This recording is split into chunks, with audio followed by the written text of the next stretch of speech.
का स्वागत है। रुक करते खबरों का। अयोध्या में होली और ईद पर्व से पहले मिलावटी खाद पेय पदार्थों की रोकथाम के लिए खाद्य सुरक्षा एवं औषधि प्रशासन ने सर्च अभियान चलाया है।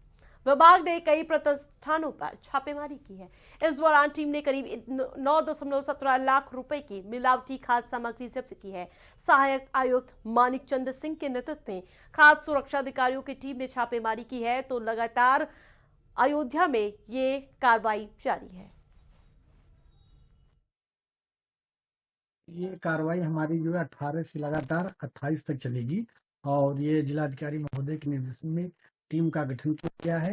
पर डे जो है 2 टीमें चल रही हैं और एक टीम हमारे निर्देशन में है जो कार्रवाई कर रही है। उसी के क्रम में आज हम लोगों ने लगभग जो है आपके पामोलिन ऑयल का और इसके बाद दूसरा जो है रिफाइंड सोया ऑयल का और फिर साथ में जो है एक महालक्ष्मी ब्रांड है जो नेपाल का ब्रांड है, उसका 18 ने खास तौर से जो हम लोग ने सीज किया है।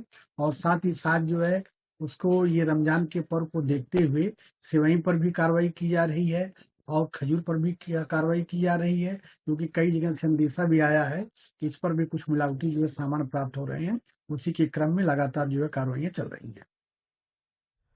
देहरादून में गैंगस्टर विक्रम शर्मा की हत्या के मामले में पुलिस को बड़ी सफलता मिली है। आपको बताते चले, इस सनसनीखेज हत्याकांड में 2 मददगारों को गिरफ्तार कर लिया गया। मुख्य शूटर पुलिस की पकड़ से बाहर है और जानकारी मिल रही है कि 13 फरवरी को सिल्वर सिटी इलाके में विक्रम शर्मा को गोली मारी गई थी। जांच में सामने आया था कि वारदात को अंजाम देने के लिए शूटर झारखंड से बुलाए गए थे। घटना के बाद से ही पुलिस लगातार आरोपियों की तलाश में दबिश दे रही थी। गिरफ्तार किए गए आरोपियों से पूछताछ जारी और फरार शूटरों की तलाश में कई टीमें लगाई गई हैं। पुलिस का यह दावा है कि जल्द ही मुख्य आरोपियों को भी गिरफ्तार कर लिया जाएगा। फिलहाल इस हत्याकांड को लेकर शहर में चर्चा का माहौल है। उसको देखते हुए सुबह 8 बजे से प्लानिंग शुरू हुई। गाड़ी जो है रेलवे जो पार्किंग है वहां से निकाली गई और इसके बाद जो 2 शूटर आए थे वो वहां से स्कूटी करके स्कूटी और एक मोटरसाइकिल के द्वारा जो है और एक तीसरा व्यक्ति है जिसका नाम है अंकित आकाश प्रसाद।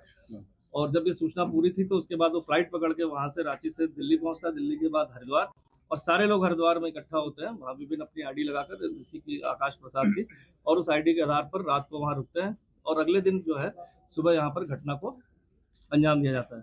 तो जितनी भी चीजें अभी तक निकल के आई हैं उसमें जिस तरह से संगठित रूप से क्राइम को अंजाम दिया गया है और ऐसा क्राइम जिसके लिए 6 महीने से तैयारी चल रही थी, ये भी चीज पता चली है कि जमशेदपुर में भी कोशिश कर सकते थे, लेकिन वहां पर चूंकि जो मृतक है उनके साथ करीब करीब जो है 3 से 4 गाड़ियों पर करीब 10-12-15 लोग साथ में रहते थे, इसलिए कभी उनको ऐसा मौका नहीं लगा। नोएडा में भी इनको एक्यूरेट जानकारी नहीं थी कि कब आना जाना था, बस इतना पता चल गया था कि इस फ्लैट में ये अपने मित्र से कभी कदार मिलने आते हैं। लेकिन जैसा अभी इनके जानने वालों से मृतक ने पता किया तो उन्होंने कहा कि ये पहुंचने के बाद ही बताते थे कि मैं यहाँ पहुंच गया हूँ, और कब निकल जाते थे पता नहीं चलता था। देहरादून में आज व्यय वित्त समिति की महत्वपूर्ण बैठक आयोजित की गई। बैठक की अध्यक्षता मुख्य सचिव आनंद वर्धन ने की, जिसमें राज्य की कई अहम विकास योजनाओं को मंजूरी दी गई। बैठक में खेल और पर्यटन से जुड़ी परियोजनाओं पर विशेष जोर दिया गया। गोलू देवता कॉरिडोर परियोजना को स्वीकृति दे दी गई और जिसमें धार्मिक पर्यटन को बढ़ावा मिलने की उम्मीद है। इसके अलावा आमवाला तरला क्षेत्र में सीवरेज परियोजना को हरी झंडी दिखाई गई, जिसमें स्थानीय लोगों को बड़ी राहत दी गई है। हल्द्वानी में छात्रावास निर्माण प्रस्ताव को भी मंजूरी दी गई, जिससे विद्यार्थी को बेहतर सुविधाएं मिल सकेंगी। सरकार का ये कहना है कि इन परियोजनाओं से प्रदेश में आधारभूत ढांचे की मजबूती मिलेगी और विकास कार्यों को गति मिलेगी।